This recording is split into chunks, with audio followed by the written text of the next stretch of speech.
বন্ধুরা, আশা করি তোমরা সকলে ভালো আছো। তোমার চ্যানেলে তোমাদের সবাইকে স্বাগতম। তো বাংলা থেকে আমাদের একটা ইম্পর্ট্যান্ট কবিতা রয়েছে, যেটা হচ্ছে ধর্ম।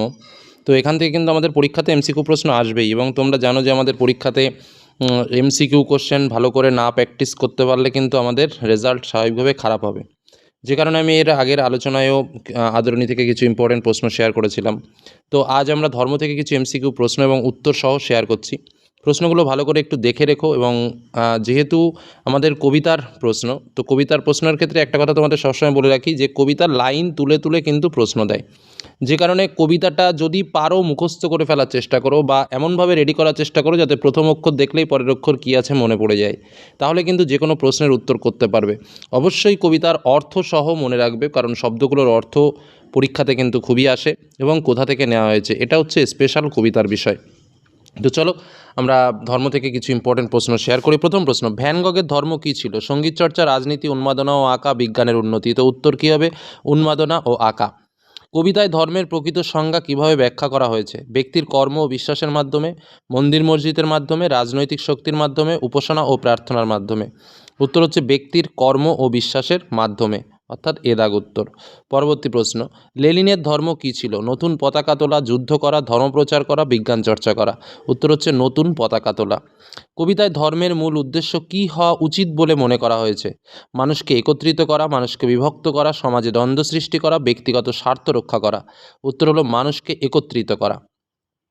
কবিতায় আগুনের ধর্ম কি বলা হয়েছে? আলোকিত করা, ধ্বংস করে ভস্ম করা, শান্তি স্থাপন করা, নাকি মানবতা প্রচার করা। উত্তর হচ্ছে ধ্বংস করে ভস্ম করা। কবি কি সম্পর্কে মানুষকে সচেতন করতে চান? ধর্মের প্রকৃত উদ্দেশ্য, অর্থ উপার্জনের উপায়, প্রযুক্তির উন্নতি, নাকি যুদ্ধের কৌশল। উত্তর হচ্ছে ধর্মের প্রকৃত উদ্দেশ্য। এই কবিতাটি কোন ধরনের কাব্য? আধুনিক মানবতাবাদী, প্রেমের কবিতা, পৌরাণিক কাব্য, নাকি ঐতিহাসিক। উত্তর হচ্ছে আধুনিক মানবতাবাদী। কবিতাটি কি প্রতিফলিত করে? প্রকৃত ধর্মের সংজ্ঞা, যুদ্ধের প্রয়োজনীয়তা, রাজনৈতিক চেতনা, নাকি বিজ্ঞানের শক্তি। উত্তর হচ্ছে প্রকৃত ধর্মের সংজ্ঞা। কবির মতে কোনটি ধর্ম নয়? ভালোবাসা, মানবতা, দখল ও আধিপত্য বিস্তার, নাকি সত্যের সন্ধান। উত্তর হচ্ছে দখল ও আধিপত্য বিস্তার। গার্সিয়া লোরকার ধর্ম কী ছিল? কবিতার জয়, রাজনীতি, শিল্পচর্চা, নাকি বিজ্ঞান গবেষণা। উত্তর হচ্ছে কবিতার জয়। কবির মতে ধর্ম কখনো কি হতে পারে না? সহানুভূতিশীল, প্রেমময়, দখলদার, নাকি মানবিক। উত্তর হচ্ছে দখলদার। তবে কেন অন্য পথ ভাবায় তোমাকে? এখানে কবি কি বোঝাতে চেয়েছেন? সব ধর্মই একে অপরের প্রতি সহনশীল হওয়া উচিত, নতুন ধর্ম গ্রহণ করাই শ্রেষ্ঠ, নিজস্ব ধর্মই একমাত্র সত্য, নাকি ধর্ম নিয়ে প্রতিযোগিতা করা উচিত। উত্তর হলো সব ধর্মই একে অপরের প্রতি সহনশীল হওয়া উচিত। কবিতায় ধর্মকে কিসের সঙ্গে তুলনা করা হয়েছে? মানুষের কর্ম ও বিশ্বাসের সঙ্গে, রাজনীতির সঙ্গে, যুদ্ধের সঙ্গে, নাকি ঐতিহাসিক ঘটনাবলীর সঙ্গে। উত্তর হচ্ছে মানুষের কর্ম ও বিশ্বাসের সঙ্গে। তোমার ধর্মের পথে কেন অপব্যয়? এখানে অপব্যয় বলতে কি বোঝানো হয়েছে? ধর্মের নামে হিংসা, দখল ও সংঘর্ষ করা, ধর্ম নিয়ে চিন্তাভাবনা করা, ধর্মকে সম্মান জানানো, নাকি ধর্মের প্রচার করা। উত্তর হচ্ছে ধর্মের নামে হিংসা, দখল ও সংঘর্ষ করা। কবিতায় সত্যের বয়ান কার ধর্ম হিসেবে দেখানো হয়েছে? আব্দুল করিম খাঁ, আইনস্টাইন, কবির, নাকি লেনিন। উত্তর হচ্ছে কবির।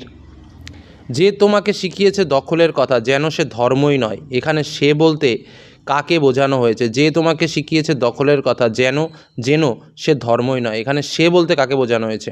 গোঁড়ামি ও সংকীর্ণ মানসিকতাকে, প্রকৃত ধর্মের প্রচারককে, বিজ্ঞানীদের, নাকি কবি ও লেখকদের। উত্তর হচ্ছে গোঁড়ামি ও সংকীর্ণ মানসিকতাকে। আগুনের ধর্ম কিসের প্রতীক?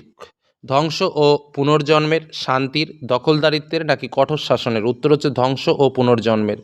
কবিতায় ধর্মকে কিভাবে দেখা হয়েছে? ব্যক্তি ও সমাজের জন্য পথপ্রদর্শক হিসেবে, ক্ষমতার মাধ্যম হিসেবে, যুদ্ধের হাতিয়ার হিসেবে, রাজনীতির অংশ হিসেবে। উত্তর হচ্ছে ব্যক্তি ও সমাজের জন্য পথপ্রদর্শক হিসেবে। কবির মতে ধর্ম কিসের মাধ্যমে হওয়া উচিত? সহানুভূতি ও সম্প্রীতির, শক্তি ও ক্ষমতার, যুদ্ধ ও প্রতিযোগিতার, নির্দিষ্ট রীতিনীতি মেনে চলার। উত্তর হচ্ছে সহানুভূতি ও সম্প্রীতির। অন্ধকার লেখাগুচ্ছ কবিতার মূল প্রতিপাদ্য বিষয় কী? প্রকৃত ধর্মের মর্মার্থ ও মানবতার গুরুত্ব, ধর্মের নামে যুদ্ধের বৈধতা, রাজনৈতিক আন্দোলনের প্রভাব, নাকি বিজ্ঞানের অগ্রগতি। উত্তর হচ্ছে প্রকৃত ধর্মের মর্মার্থ ও মানবতার গুরুত্ব। পরবর্তী প্রশ্ন, কবিতায় প্রাতিষ্ঠানিকতা বলতে কী বোঝানো হয়েছে? ধর্মীয় গোঁড়ামি, বিজ্ঞান ও প্রযুক্তি, শিল্প চর্চা, নাকি বিপ্লবী চিন্তাধারা। উত্তর হচ্ছে ধর্মীয় গোঁড়ামি। এই কবিতাটির মূল সারমর্ম কী বলা যেতে পারে? ধর্মের প্রকৃত অর্থ ভালোবাসা ও বিশ্বাস, ধর্মের আসল উদ্দেশ্য যুদ্ধ করা, ধর্ম মানেই প্রতিযোগিতা, ধর্ম মানেই শক্তি বৃদ্ধি। তো প্রশ্ন দেখলেই উত্তর করা যাবে, উত্তর হচ্ছে ধর্মের প্রকৃত অর্থ ভালোবাসা ও বিশ্বাস। কবির মতে সত্যিকারের ধর্ম কীভাবে প্রতিষ্ঠিত হয়? মানবিকতা ও ন্যায় বিচারের মাধ্যমে, রাজনীতির মাধ্যমে, শক্তির মাধ্যমে নাকি যুদ্ধের মাধ্যমে? উত্তর হচ্ছে মানবিকতা ও ন্যায় বিচারের মাধ্যমে। এত এত ধর্ম কিন্তু একই গ্রহে থাকে, এই পংক্তির মাধ্যমে কবি কী বোঝাতে চেয়েছেন? সব ধর্মের সহাবস্থান থাকা উচিত, সব ধর্ম আলাদা হওয়া উচিত, একমাত্র একটি ধর্মই সত্য, ধর্ম নিয়ে লড়াই করা সঠিক। উত্তর হচ্ছে সব ধর্মের সহাবস্থান থাকা উচিত। কবি শ্রীজাত কী বোঝাতে চেয়েছেন? ধর্ম কখনো দখলদারি হতে পারে না, ধর্ম মানে যুদ্ধ, ধর্ম মানে প্রতিযোগিতা, ধর্ম মানে শক্তি বৃদ্ধি। উত্তর হচ্ছে ধর্ম কখনো দখলদারি হতে পারে না। শ্রীজাত বন্দ্যোপাধ্যায় এর কবিতার নাম কি?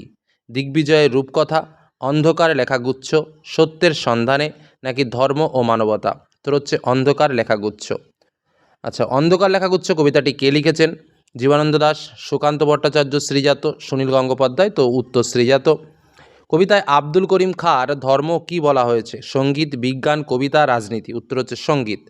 আইনস্টাইনের ধর্ম কী ছিল? সঙ্গীত, দিগন্ত পেরোনো, রাজনীতি নাকি যুদ্ধ? উত্তর দিগন্ত পেরোনো। কবিরের ধর্ম কী ছিল? সত্যের বয়ান, ছবি আঁকা, বিজ্ঞান চর্চা নাকি বিপ্লব? উত্তর হচ্ছে সত্যের বয়ান। কবিতায় বাতাসের ধর্ম কী বলা হয়েছে? সব কিছু ধ্বংস করা, সবসময় বইতে থাকা, শান্ত থাকা, স্থির থাকা। উত্তর সবসময় বইতে থাকা। ভ্যান গগের ধর্ম কী ছিল? বিজ্ঞান চর্চা, ছবি আঁকা, বিপ্লব করা নাকি সঙ্গীত রচনা? উত্তর ছবি আঁকা।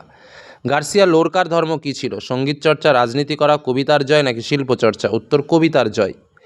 লেনিনের ধর্ম কী ছিল? নতুন পতাকা তোলা, সঙ্গীত রচনা, কবিতা লেখা, ছবি আঁকা। উত্তর নতুন পতাকা তোলা। আগুনের ধর্ম কী বলা হয়েছে? আলো দেওয়া, ধ্বংস করা, ভস্ম তৈরি করা, উষ্ণতা প্রদান করা। উত্তর ভস্ম তৈরি করা। কবিতার বক্তব্য অনুযায়ী এত ধর্ম কিভাবে একসঙ্গে থাকে? কারণ তারা একে অপরকে জায়গা করে দেয়, কারণ তারা শক্তিশালী, কারণ তারা একে অপরের বিরুদ্ধে লড়াই করে, কারণ তারা বাধ্য হয়ে একসঙ্গে থাকে। উত্তর হচ্ছে কারণ তারা একে অপরকে জায়গা করে দেয়। কবি কি প্রশ্ন করেছেন? কেন অন্য পথ মানুষকে বিভ্রান্ত করে? কেন মানুষ বেশি টাকা চায়? কেন ধর্ম পরিবর্তন করতে চায়? কেন মানুষ পড়াশোনা করে? উত্তর হচ্ছে কেন অন্য পথে মানুষকে বিভ্রান্ত করে। কবিতার মতে প্রকৃত ধর্ম কি নয়? ভালোবাসা, মানবতা, দখল, সততা। উত্তর হচ্ছে দখল। কবিতার মূল শিক্ষা কি? ধর্ম মানে দখল করা, ধর্ম মানে ভালোবাসা ও মানবতা, ধর্ম মানে যুদ্ধ, ধর্ম মানে শক্তি। উত্তর হচ্ছে ধর্ম মানে ভালোবাসা ও মানবতা। প্রাতিষ্ঠানিকতা বলতে কবি কী বোঝাতে চেয়েছেন? গোঁড়ামি ও সংকীর্ণতা, মুক্ত চিন্তা, মানবতা ও স্বাধীনতা। উত্তর হচ্ছে গোঁড়ামি ও সংকীর্ণতা। কবিতায় ধর্ম কিভাবে চিত্রিত হয়েছে? ব্যক্তির কাজ ও বিশ্বাসের মাধ্যমে, ধর্মগ্রন্থের মাধ্যমে, মন্দির ও মসজিদের মাধ্যমে, যুদ্ধের মাধ্যমে। উত্তর ব্যক্তির কাজ ও বিশ্বাসের মাধ্যমে। কবিতাটি কোন বিষয়ে আমাদের সচেতন করে? ধর্মের গোঁড়ামি থেকে মুক্ত হতে, যুদ্ধের জন্য প্রস্তুত হতে, শুধুমাত্র নিজের ধর্মকে বড় করে দেখতে নাকি অর্থ উপার্জন করতে? উত্তর ধর্মের গোঁড়ামি থেকে মুক্ত হতে। এই কবিতাটির ভাষা কেমন? কঠিন ও দুর্বোধ্য, সহজ কিন্তু গভীর অর্থবহ, ধর্মীয় গ্রন্থের ভাষার মতো, শুধুমাত্র বিদ্বানদের বোঝার উপযোগী। উত্তর হচ্ছে সহজ কিন্তু গভীর অর্থবহ। কবি কি বোঝাতে চান? ধর্ম মানে দখল করা নয়, ধর্ম মানে যুদ্ধ করা, ধর্ম মানে নিজের বিশ্বাস ছাড়া আর কিছু নয়, ধর্ম মানে অন্যের ওপর আধিপত্য বিস্তার করা। উত্তর হচ্ছে ধর্ম মানে দখল করা নয়। কবি ধর্মকে কিসের সঙ্গে তুলনা করেছেন? ব্যক্তির নিজস্ব কাজ ও বিশ্বাসের সাথে, অস্ত্রের সাথে, রাজনীতির সাথে, যুদ্ধের সাথে। উত্তর হচ্ছে ব্যক্তি নিজস্ব কাজ ও বিশ্বাসের সাথে। পরবর্তী প্রশ্ন, কবিতাটি কোন ধরনের কবিতা? রোমান্টিক, সামাজিক, সামাজিক ও মানবতাবাদী, পৌরাণিক নাকি ব্যক্তিগত অনুভূতির? উত্তর হচ্ছে সামাজিক ও মানবতাবাদী। পরবর্তী প্রশ্ন,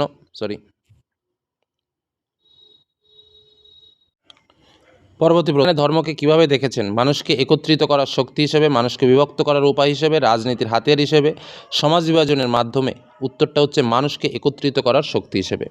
এই যে প্রশ্নগুলো তোমাদের সামনে আলোচনা করলাম, এই প্রশ্নগুলো ভালো করে প্র্যাকটিস করো, এর বাইরে প্রশ্ন আসবে না, নিশ্চিত থাকতে পারো। এবং এই কটা প্রশ্নই ধর্ম থেকে প্র্যাকটিস করো, প্রশ্ন কিন্তু এখান থেকে কমন পাবেই পাবে। ধন্যবাদ।